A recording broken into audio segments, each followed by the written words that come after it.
His name is John C. Kim. His followers once believed he could read minds and even heal the sick. But federal prosecutors say Kim is a con man who lured gullible people into a martial arts program, took their money, and then brainwashed them into a cult. Now Kim is on trial, accused of tax evasion. The scheme was first exposed in a Channel 2 investigation, Cult or Con. Pam Zekman broke the story. She's here now with surprising new information about what really motivated John C. Kim. Pam? Lester, this is no ordinary tax cheating scheme. We've learned today the government hopes to prove that John C. Kim, the so-called cult leader, was motivated by more than money. One government witness will testify that Kim wanted to strike out at the U.S. government and the American people.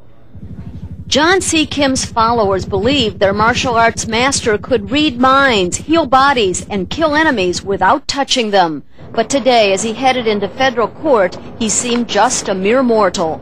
Students and instructors at the schools Kim operated claimed they took advantage of vulnerable people using mind control techniques that began with martial arts training. One of those students, Russ Johnson, lost $15,000 and 8 years of his life following Kim. I see him as a cult leader, another phony messiah. I was definitely brainwashed. But today, Kim laughed off the charge.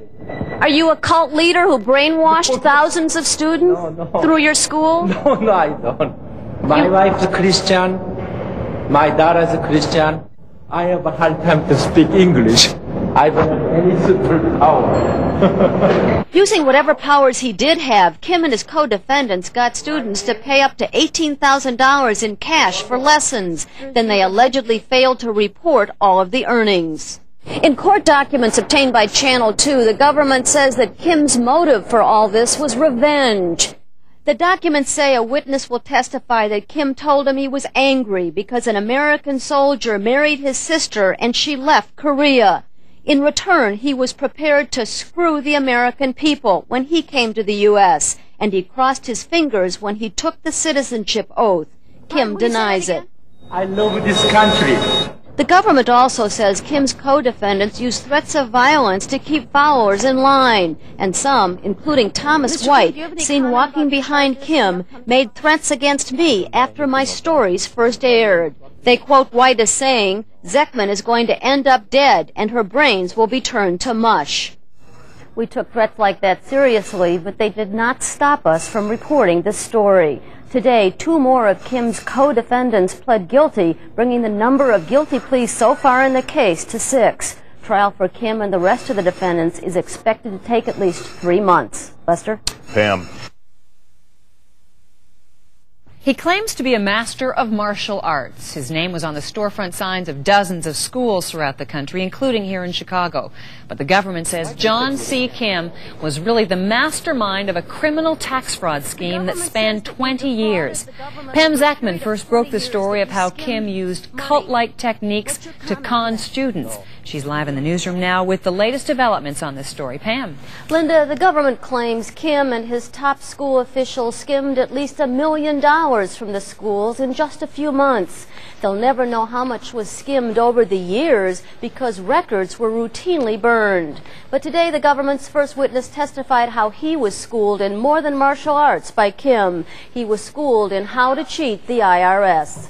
He's known as a master of martial arts, but in opening arguments, the government called John C. Kim a master of deception. And today, their first witness, Alex Gutierrez, told a federal court jury how he was deceived, brainwashed, he said, to give up his dream of becoming a dentist and turn over his life and his money to Kim. It was the first testimony from a follower who once believed Kim had supernatural powers and used cult tactics to command obedience from his students and his staff, a charge Kim denies. He left his family, he sold his car, he believed that you had special powers, that you could read minds. That's not true, he lied. As he moved up from student to instructor to school owner, Gutierrez testified he was trained by Kim to get students to pay for lessons in cash. Instructors cashed their paychecks and gave Kim the money. School owners paid for schools in cash, and everyone had to give Kim cash birthday presents and prayer money. An envelope with bank statements seized by the IRS had this prayer from Kim: "Please make me one of the 10 richest men in the world." To conceal the money actually made in the schools, Gutierrez says owners were instructed to use codes. When a student paid $300, they put it on the records by moving over the decimal point to show $3. And Gutierrez says Kim showed him how he concealed the cash he carried by pulling up his pants to reveal a 1-inch thick wad strapped to his leg. The witness said Kim once boasted that by 1983 he'd made $10 million in 10 years, a goal Kim had set for himself when he first came to this country. Kim denies he cheated on his taxes. He says he filed returns that reported all of his income, franchise fees from the schools. Lester and Linda. Okay, Pam.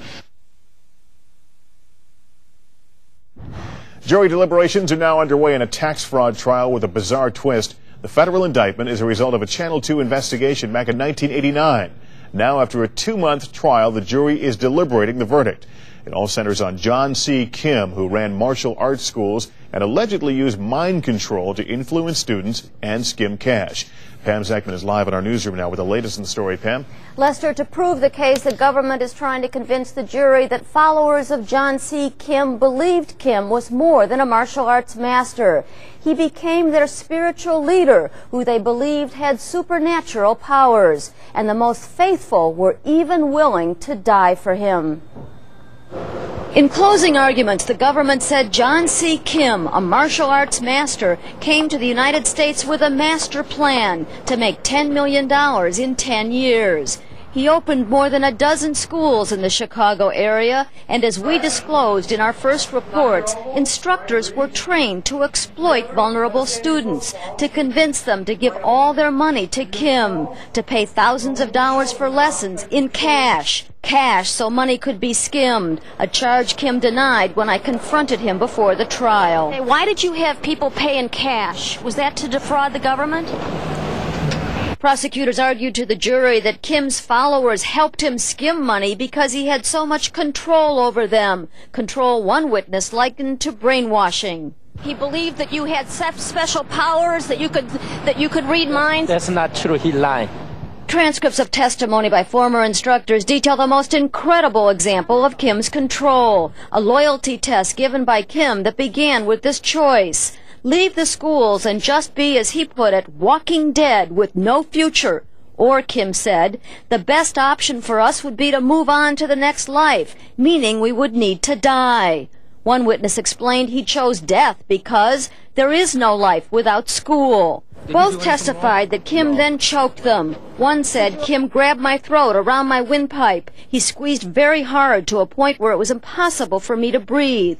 Just before I blacked out, he let go of me and asked if I was sure this is what I wanted to do, and I said yes. Before blacking out again, the witness recalled that Kim let go and said that I had passed.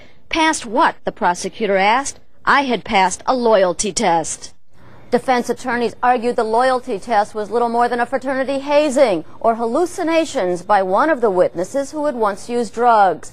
They said Kim knew nothing about tax skimming and blamed any tax cheating on 5 other defendants who've already pleaded guilty in the case. Lester? All right, Pam, thank you.